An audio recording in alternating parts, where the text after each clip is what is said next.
If I asked you what the number one rule of selling is, what would you say?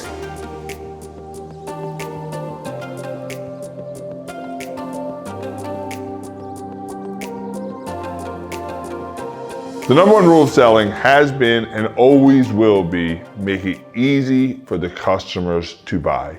Make it easy for the customers to buy. What does this mean? Well, look at the number one company in the world. A $1 trillion company has become a $1 trillion company based off of this principle alone, and that company is Amazon. Amazon just makes it so easy for their customers to buy that people just do it without even thinking about what they're spending. They've made it so easy to go from prospect to buyer. Is your process stopping you from getting sales? Have you made it easy for customers to buy? Let's think about the last 2 years. So the last 2 years in the home building industry, we made it so hard for customers to buy and for salespeople to sell.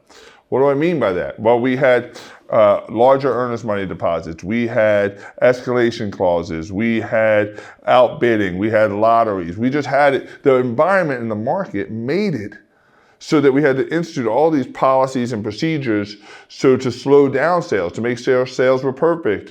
We can only sell white houses on Tuesday with black shutters. On Wednesday, you can only sell greenhouses with black roofs and red shutters on Thursday. It's like we put all these rules in place because that's what the market required us to do.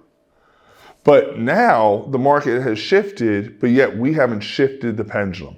We are still making it really hard for our customers to buy, but more importantly, we're making it really hard for our salespeople to sell.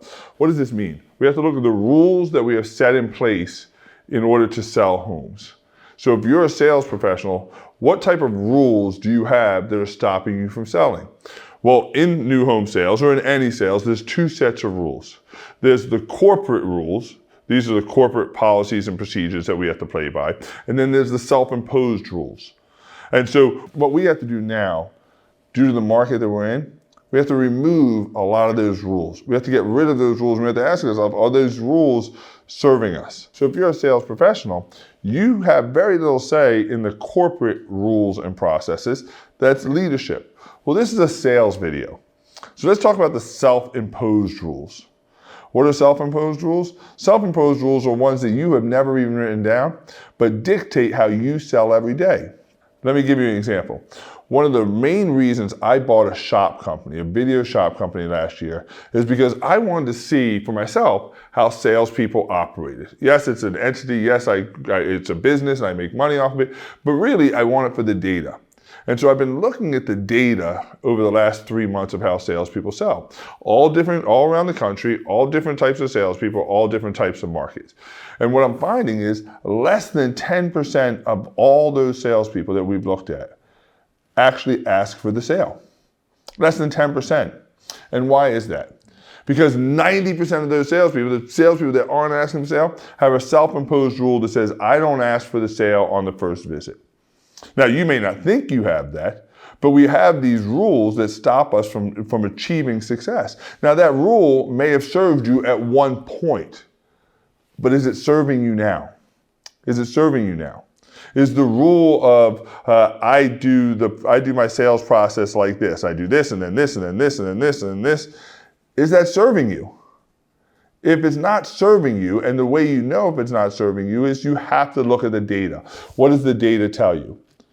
If the rules that you have set in place aren't serving you, change them.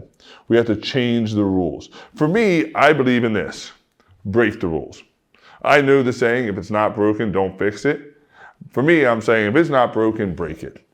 Keep breaking the rules. Don't break values, but break the rules that you have set on yourself to give yourself the best chance of success.